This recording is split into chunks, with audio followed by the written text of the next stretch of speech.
7월 22일 토요일 아침입니다. 오늘 묵상할 본문은 예레미야 7장 30절부터 8장 3절입니다.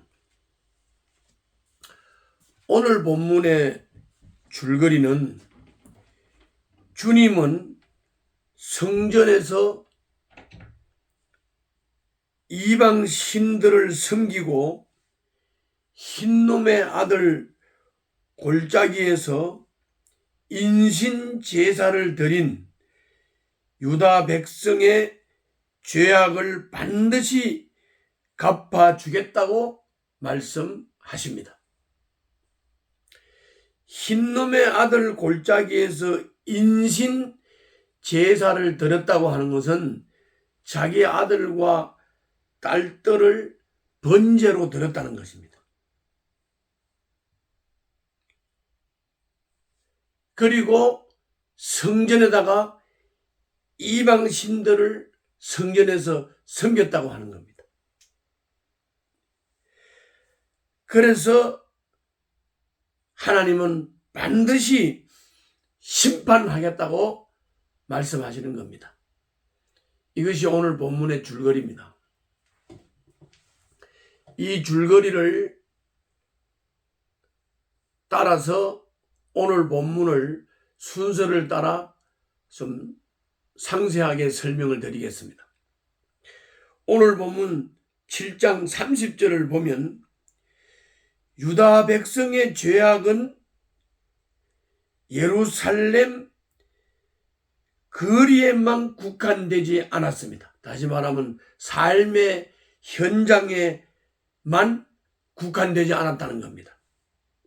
그들은 성전 안에서 이방 신들을 위한 제의를 행했습니다. 다시 말하면 성전 안에서 이방 신에게 제사 드렸다, 그 말입니다. 꼴이 말이 아니지요. 또 31절을 보면 그들은 예루살렘 남서쪽 흰놈의 아들 골짜기에 있는 도벳이라고 하는 산당에서 주님이 금지하신 자기 아들들과 딸들을 번제로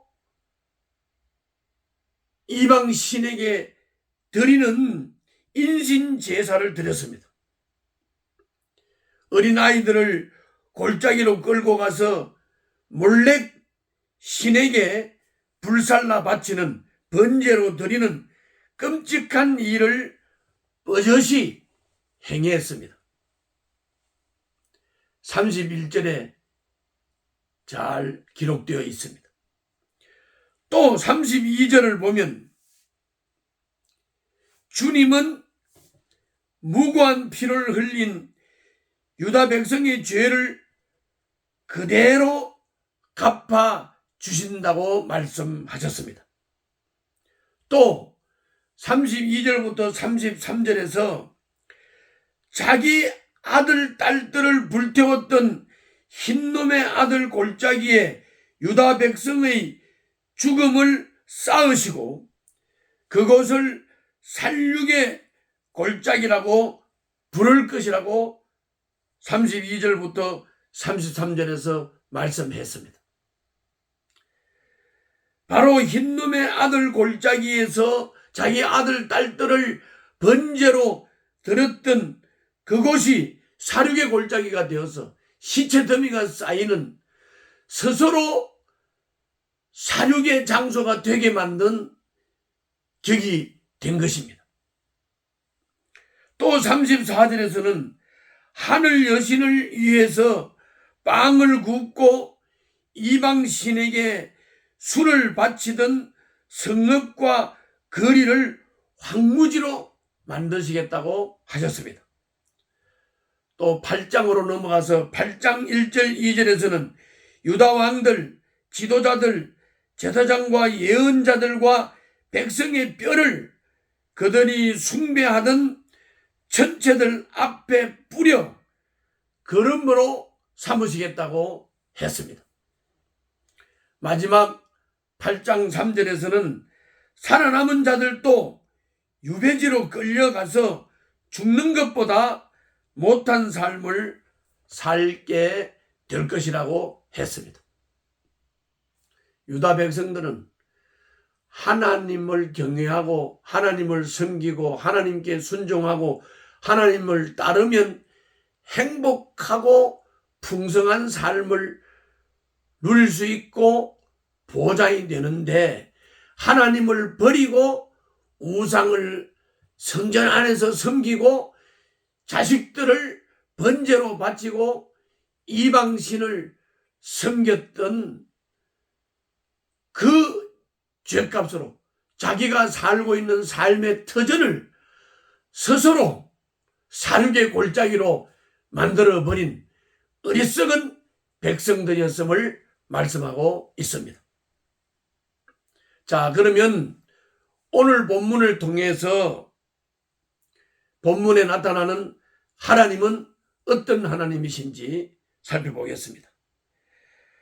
하늘 여신에게 절하던 거리에 유다 백성의 죽음과 뼈를 쌓고 자녀를 불사른 흰놈의 아들 골짜기에는 살육 골짜기가 되도록 하겠다. 그런 하나님이십니다. 성전도 철저하게 무너뜨려 그들의 죄악을 고발하십니다. 우리 교회와 가정과 일터가 죄와 심판의 현장이 되지 않도록 믿음과 순종으로 지켜나가야 되겠습니다. 나의 삶의 터전, 나의 삶의 현장이 죄악을 행하는 삶의 터전과 삶의 현장이 됨으로써 거기가 곧 사륙의 장소, 심판의 장소를 우리가 스스로 만든다고 생각을 해보십시오. 우리는 우리의 삶의 현장이 심판의 현장이 되지 않도록 믿음과 순종으로 우리들의 삶의 현장을 지켜나가야 되겠습니다. 다음은 오늘 본문을 통해서 받을 수 있는 교훈입니다. 30절, 31절을 보면 유다 백성은 거리에서 음행하는 것도 부족해서 성전 안에서까지 다른 신을 섬기고 반인륜적인 일도 서슴지 않았습니다. 주님이 역겨워하고 진노하시지만 자신들은 옳은 일을 하고 있다며 오히려 당당했습니다. 말씀을 듣지 않고 제 생각만 키운 탓에 주님과 상관없는 백성이 되고 말았습니다. 여러분과 나의 모습도 말씀에 비추어 얼마나 주님과 멀어졌는지 한번 살펴보는 아침이 되시기를 바랍니다. 오늘 하루도 승리하시기를 바랍니다. 기도하겠습니다. 제 성품과 말과 삶을 주님의 말씀에 어울리는 모습으로 단장하게 하소서. 예수님 이름으로 기도하옵나이다. 아멘.